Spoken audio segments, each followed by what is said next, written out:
Morning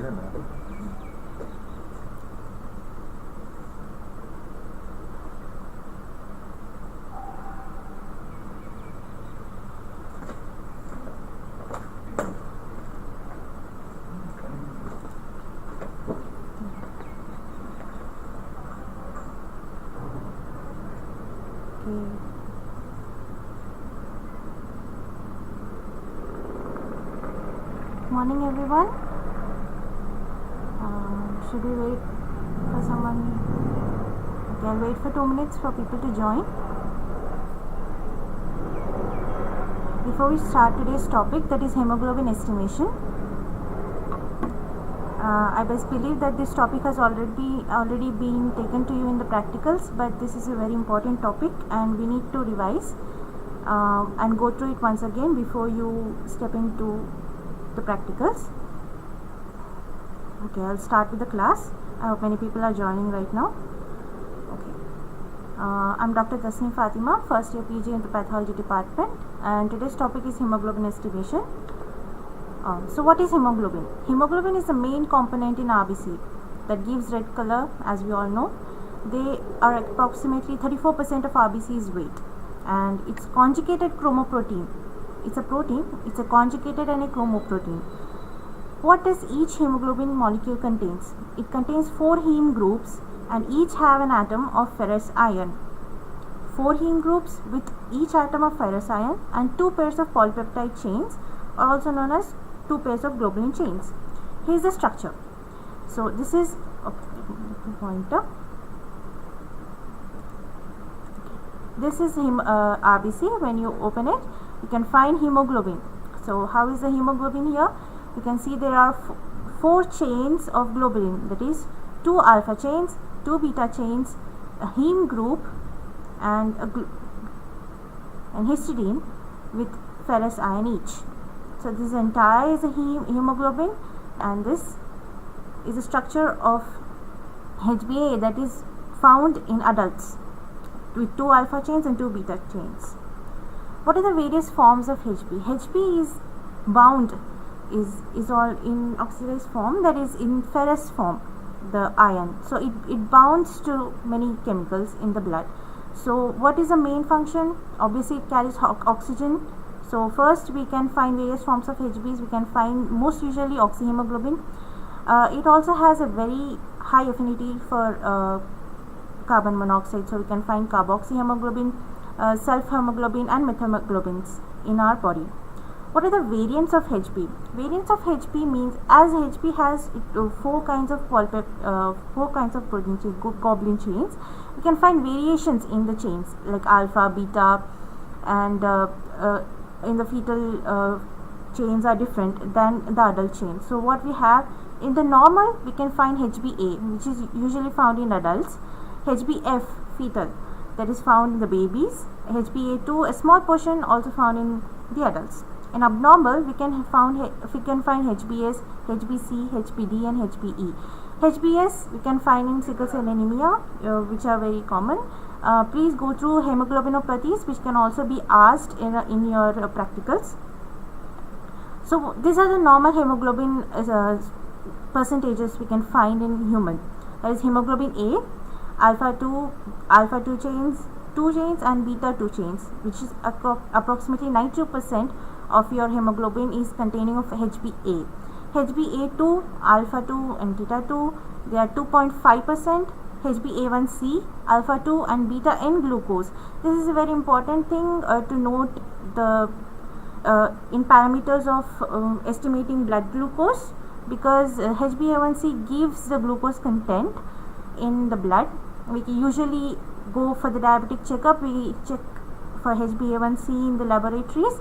It gives a data about 3 months of the glucose levels in our body roughly, so that we could estimate what are the if the glucose levels are high or not, because its its entire lifespan is about 120 days. So this is usually 3%, and if it crosses 6%, then it shows that we are in the diabetic range. Okay, HbF again, this is fetal. This will be less than 1% in humans. GABA1, GABA2, Portland, these are all found in the fetus in the first few months of the fetal life. Okay, now coming to the measurement. Measurement on the concentration of HB in the blood is known as hemoglobinometry. Okay, these are the normal values. The normal values are not exactly fixed for everyone. This changes, the range changes from males, females, from children and neonates. So for adult males, it's around 13 to it's from 13 to 17 gram per dl is normal. For adult female non-pregnant, 12 to 15 gram per dl is normal. Adult females pregnant, 11 to 14 gram per dl. This is because this dilution in the pregnant female, there is hemodilution. That's why even if the hemoglobin is little low, we can consider it in normal range. In children from 6 to 12 years, we will have 11.5 to 15.5 gram per dl. In children from 6 months to 6 years, 11 to 14 grams per dl. In children from 2 to 6 months, it's 9.5 to 14 gram per dl. It's because we will be shifting, there is a shift from hemoglobin change from fetal hemoglobin to the adult hemoglobin during this period. So we can have some discrepancies in the hemoglobin range. At birth, at full term, we can have 13.6 to 19.6 gram per dl. There's high hemoglobin content at birth. So what are the critical values? If the hemoglobin is less than 7 gram per dl, it's called severe anemia, and if it's greater than 20 gram per dl, it's hyperviscosity. Hyperviscosity syndromes, please note them. We can see in polycythemia vera, and certain conditions like that. Anemia is the very common cause why we take hemoglobin for hemoglobin estimation. So we need to know the ranges for grading the anemia. There is mild, moderate and severe. Mild, it comes from lower limit of the normal range to 10 gram per dl. Whatever the lower limit of normal range for adult, it is adult male it's 13, for adult female it's 12. So whatever the lower limit of the normal range to 10 gram per dl. If there is if your HB is counting that much, then it's mild. In moderate, it's from 7 to 10 gram per dl. From severe, it is less than 7 gram per dl. What are the functions of hemoglobin?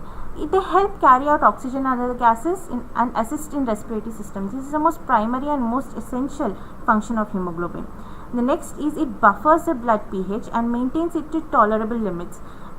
Blood pH must be maintained so that we don't get into metabolic acidosis, alkalosis or any other acidemia diseases like that. Hemoglobin is one non-carbonic acid buffer that helps to maintain blood pH. This is also source of physiological active catabolites. When you actually degrade hemoglobin or during the process of making hemoglobin, you can have physiological active catabolites, and they also impart red color to the blood. Now, how do you collect the blood for hemoglobin estimation?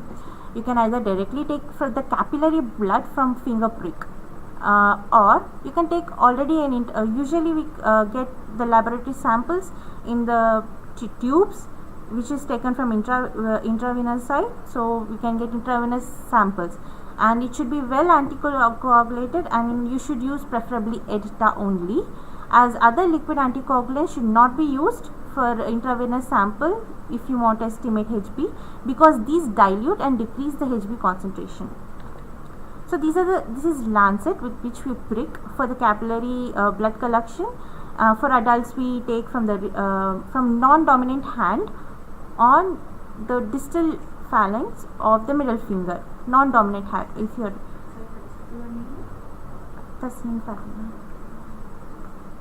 non-dominant hand, and we prick on the non-dominant hand ring finger. And for babies, usually we go for the palmar side of the foot, lateral or medial side of the heel. And this is from intravenous side, antecubital vein. These are the preferential places we take intravenous sample. So,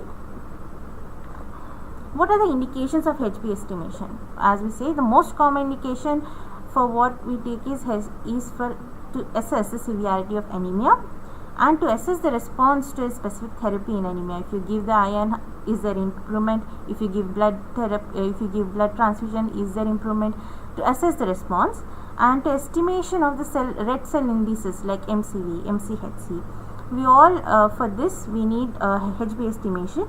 For the selection of blood donor, because we cannot take a patient with already low HB as a blood donor, so for screening and to know whether the patient is healthy or not, we do HB estimation, and screening for polycythemia, the hyperviscosity syndrome set, as we have seen. Now, what are the methods of estimation of hemoglobin? There are 4 basic methods that we can go with. There is colorimetric method. In this, we see from the color, we compare with the color. So it's not exactly assistive, but we estimate with the color.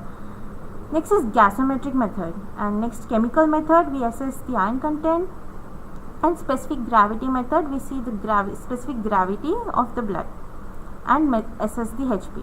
We'll get into it. Now, in this colorimetric methods, there are 2: visual methods and photoelectric methods. Visual methods are what we see through eye, so these are not very accurate because they are subjected to human bias. In that, we have Sally's method. This is the one we do in your practicals. The Tallquist chart, that is, this is absolute. The WHO-HB color scale, which is very accessible. The photoelectric methods, we have sign hemoglobin method, oxyhemoglobin method, electronic counter method, and direct reading electronic hemoglobinometer. Commonly used method, that is Sally's method. It's a color based method, as we have seen, and this is what you do in the practical lab for your practical examination. So the principle is important here. The HB is converted into acid hematine. The HB is converted to acid hematine with the action of dilute hydrochloric acid. We use 0.1% NHCl, and we convert into acid hematine, and this acid hematine is in brown color, and its intensity is matched with the standard brown glass comparator in a visual colorimeter called Sally's colorimeter. Coming next, equipment what we use in Sally's hemoglobinometer, we have 2 things, that is graduated hemoglobin tube and comparator with brown glass standard, a HB pipette to take the blood, a stirrer, and a dropping pipette to drop distilled water. What are the reagents we use? That is N/10 HCl and distilled water. Specimens, ETA collect anticoagulated venous blood or blood obtained by skin puncture up then. So this is the Sally's hemoglobinometer. So here we can see a comparator, and here we put the tube. This is the hemoglobin tube, or it's also called a square tube. You can see the gradings here. These are 2, 4, 6, 8, 10, 12. These are gram percentage. You can clearly see if you get the color matching here. If you dilute the hemoglobin up till here, then if you match it with here, then you can easily calibrate and tell this is the percentage of hemoglobin. It's already calibrated. And this is the pipette, 20 microliter pipette already marked, in which we take the blood, and this is a glass rod or stirrer.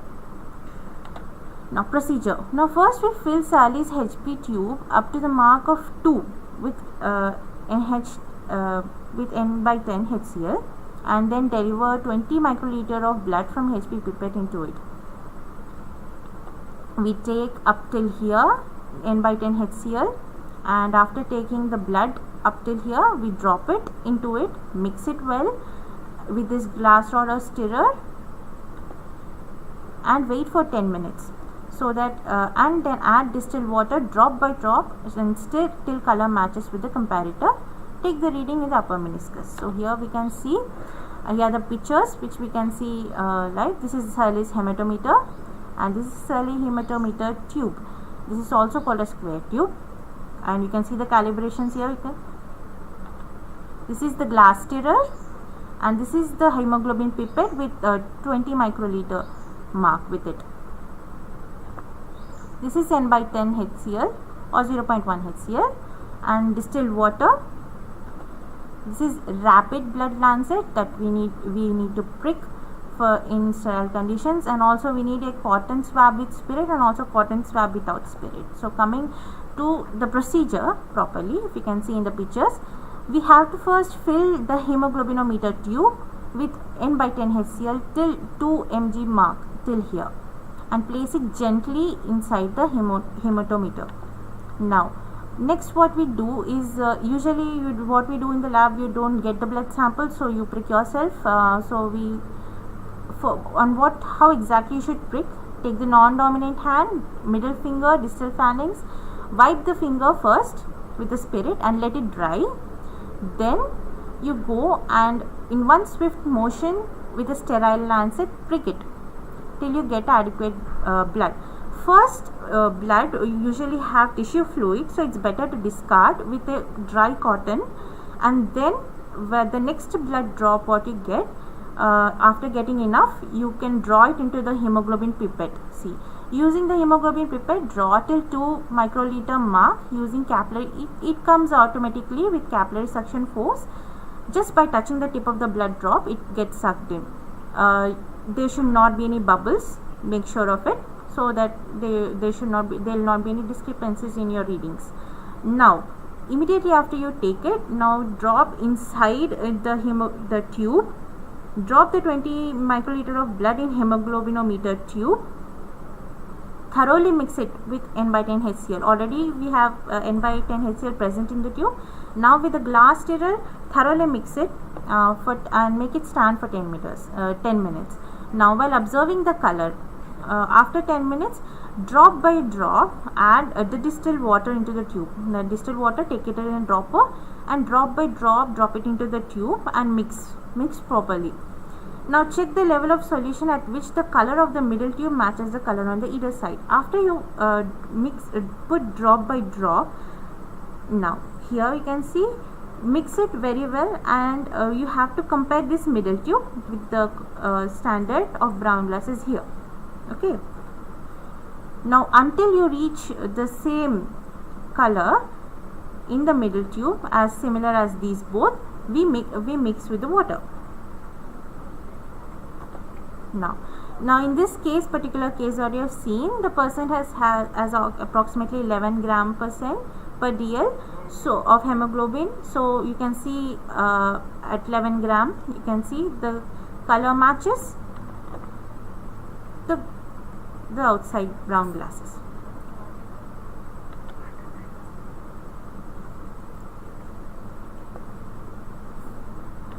Next, what are the advantages of this? You compare this with in the sunlight or in the artificial light, you can see. Okay. Advantages: is a simple bedside test, very easily done.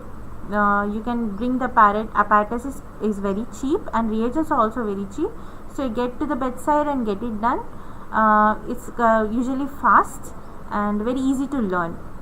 Disadvantage of this can be, because it's colorimeter with eyes we measure, there can be visual error and there can be human bias. Carboxy method and self hemoglobins cannot be converted into acid hematine. So in case if there are meth or self hemoglobins or carboxy hemoglobins present in our blood in significant amounts, it will give false readings for us. The comparator can fade over the years. The standard comparator glasses which is given in the tube can fade over the years. So if you use a very old one, then you again, because of the color changes, you can find a difference in your readings. The color attainment of acid hematine takes a long time. Once you mix, almost at the moment you get around 95% of the acid hematine is formed immediately, and afterwards it's completely lysed up till 100%. It will take longer time, but immediately it also fades, so you need to see it at then and there. And this is a very hazardous. We cannot wait for the sample, or we cannot store the sample for a long time in that. So this is a disadvantage. We need to see it then and there. Next, source of the light, daylight or artificial, influences the color comparison. Now see, if the daylight is dim, you can see it as it's not fully it's darker before, or it's not dark enough, so there is again human bias. So these are the disadvantages of Sallis method, but this is usually what you do, and make sure you learn advantages and disadvantages of this method as well, because they'll be asked in the exam. Next, WHO hemoglobin color scale. This is a very rapid, simple, inexpensive and reliable in very usual situations like in maternal screening in villages or anywhere. This is very rapid thing. Now what we do is, if we take a drop of blood and place on a strip of chromatography paper, we have a paper, chromatography paper, and we place a drop of blood on it, and then whatever the color is developed on the chromatography paper, we match it visually against the printed color scale. These are the printed color scales. Now once we take a paper, we put a drop of blood in it and we get a color. Now we put this and this hole upon that color which is formed, and we compare which is more similar to it, and approximately we give the HB values. Tallquist HB chart. This chart also consists a series of lithographic colors. The HB ranges are not given in grams but is given in percentages. This is absolute as it's almost similar. This WHO hemoglobin color scale is much better than it compared to Tallquist HB. This is absolute, but still mention it. And next, coming to photoelectric methods. Photoelectric methods again is a caloric method, but it's but we measure in a colorimeter or spectrophotometer. And in this we have cyan-methoglobin method. This is very important because this is standard. Okay, this is the method of choice for estimation of HB, and it's approved by International Committee of Standardization of Hematology. Usually this method, a modified cyan-methoglobin method, is usually used in even in electronic counters that we have in labs. So what equipments do we need? It's colorimeter or spectrophotometer, a Salis pipette again marked at 20 microns that we already seen, a 5 ml pipette, and a Drapkin solution. This Drapkin solution contains potassium ferricyanide, potassium cyanide, potassium dihydrogen phosphate, non-ionic detergent, and distilled water. This solution is what we need. Then standard solution with known HB value. Whenever you take get equipment for cyan-methoglobin method, they supply a standard solution so that we can compare the HB value. Coming to the sample is same, like we can take it from the blood from the skin puncture or EDTA anticoagulated sample taken from the intravenous blood. Procedure: we take 5 ml of Drapkin solution in 2 test tubes, and in one test tube we add 20 microliter of blood and mix it well. Now we let it stand for at least 5 minutes, and then we transfer the sample to the colorimeter or spectrometer, and absorbance is read on spectrometer at 540 nanometers. Okay. At the other test tube is just simple Drapkin solution for standard. Principle: what we do are erythrocytes are lysed by non-ionic detergent. As Drapkin solution, we have non-ionic detergent, and HB is released evenly. Next, potassium ferricyanide converts HB into methemoglobin. This methemoglobin reacts with potassium cyanide to form cyanide methemoglobin, and this gives a color, and we can read it in spectrometer at 540 nanometers. All forms are converted except self hemoglobin, so this is much more accurate and more standardized. And this is formula what we use to derive HB, that is absorption of the test sample with absorption of the standard solution which is supplied by the colorimeter we get, the concentration of the standard, and dilution factor by 100. This is the standard curve for determining HB. This is already a curve we make for to assess easily what kind of, suppose the absorption is at 60, then HB concentration we can plot a line and we can find it's around 140. Like that, we have a graph, and it's once you can read the absorbance at 540 nanometers, then you can plot it here. Then we can see on x-axis and what it's corresponding, and we can get to know the HB concentration. Next, coming oxyhemoglobin method. It's a rapid and simple. However, derivatives other than oxyhemoglobin are not measured. So only oxyhemoglobin is measured. So other carboxy, there are also inactive forms in blood. So those are not measured. So usually these method gives 2% of less hemoglobin than other forms. This is usually used for practical purposes or research purposes. Okay. In this method, blood sample is mixed with weak ammonia. Again, the absorption of the solution is measured on spectrometer at 540 nanometers. The absorption of this solution is compared with the standard solution. Same thing, but the only thing is only oxyhemoglobin is seen. Gasometric method, here we see the measuring of oxygen carrying capacity of Hb. So it cannot be used for mass screenings as it's very expensive. Usually used for research laboratories only, and it's very expensive, so it's not generally seen. In chemical method, we use the measurement of iron content in Hb, and this is also used for research purposes. Specific gravity method. The normal specific gravity of the blood, it ranges from 1.048 to 1.066. In this method, what we use is the specific gravity. Generally, when if we have the same specific gravity, you cannot see, it just mingles up with the fluid. If the specific gravity of the another fluid is more, it sinks down. If the specific gravity is less than the fluid in which you are put, then it floats up. This is simple principle of the specific gravity method. It's a very rapid method, and it's useful for screening in anemia, in blood donation programs, in donors.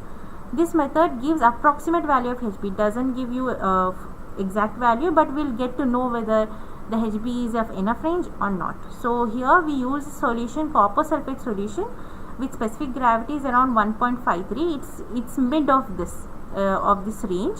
So we use this solution with specific gravity of 1.53, and what we do is we drop the blood from 1 centimeter height into this solution. Now the specific gravity of 1.53 is equivalent of 12.5 grams of Hb. If the drop is covered by the solution and remains discrete for 15 to 20 seconds, it's equivalent, it's enough. If this drop sinks within this time, its specific gravity is higher, it means it's more than 12.5 grams. If it floats above, then the specific gravity is low, and hence low Hb. So these are the methods with which we measure hemoglobin. The most important one is Sally's method that you people do in the lab. So I'll just go through with the pictures once more. See, this is cellometer, this is the tube, we stirrer and a micropipette, N/10 HCl and distilled water, a lancet in cotton swab. We take up to N/10 HCl till here, place it gently inside the hematometer, then we take blood from the finger by pricking with the lancet in sterile conditions, make sure, and then we take the blood up to 20 microliter mark and drop it into N/10 HCl, stir it very well, wait for 10 minutes, then add distilled water drop by drop until the color matches to the standard brown glasses, and then we can see the reading and write whatever the readings we find. For the hemoglobin estimation, please it's always read the principles, read about anemias, because those are the frequent questions asked, because that's the most frequent reason why we do hemoglobin estimation. Also read red cell indices for your practical. And with this I conclude the class. Thank you.